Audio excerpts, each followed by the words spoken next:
Hello again and welcome to the next video in my series on storytelling for business. Today I want to talk a little bit about storytelling for sales.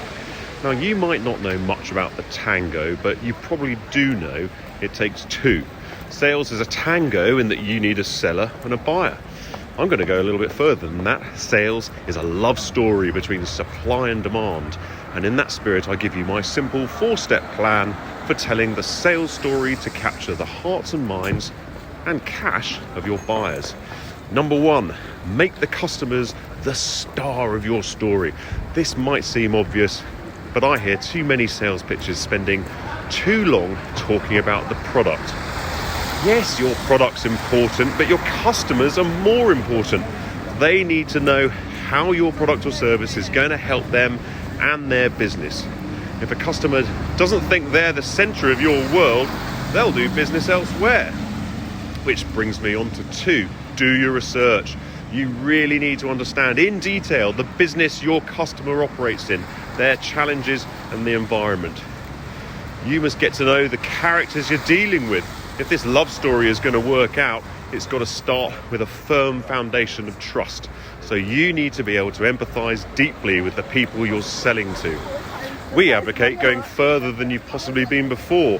Get to know as much about your customers, past, present and future, in their professional lives, and as much as they're willing to share about their personal lives. If you don't take an interest in them, why should they be interested in you? Number 3, articulate value beyond price. What I hear from businesses is that many sales conversations boil down to the number on the price tag. Unless you want to join this race to the bottom, you need to find another way to talk about the value you bring. Armed with all this information that you didn't have before about your customer and their business, you're better equipped than ever before to be able to articulate the value that your product brings to them and their business. Let's not forget, value is a concept determined by the buyer, not the seller. So you've got to talk in their terms. And number 4, yes, it's back. Dragon Knight Happily Ever After. This is a simple 3-line formula for compelling case studies. And in a sales process, you should actually be drafting the future case study for your customer. If you followed steps 1, 2 and 3 to get this far, then you've got all the ingredients of this 3-line blockbuster. The dragon is the specific business challenge that your customer is seeking to resolve. The knight is the solution your product offers to that challenge, and the happily ever after is the impact your product has. In fact, I'd argue the impact section is the most important part of any pitch or proposal.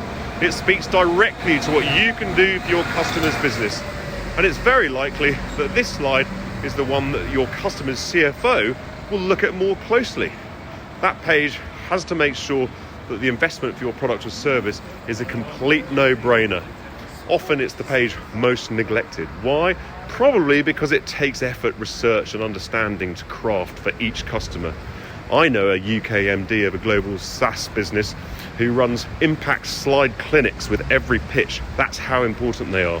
So there you are. 1, make the customer the star. 2, do your research. 3, articulate value beyond price. 4, Dragon Knight Happily Ever After. The 4 steps to storytelling for sales. Love to hear your thoughts and see you again soon.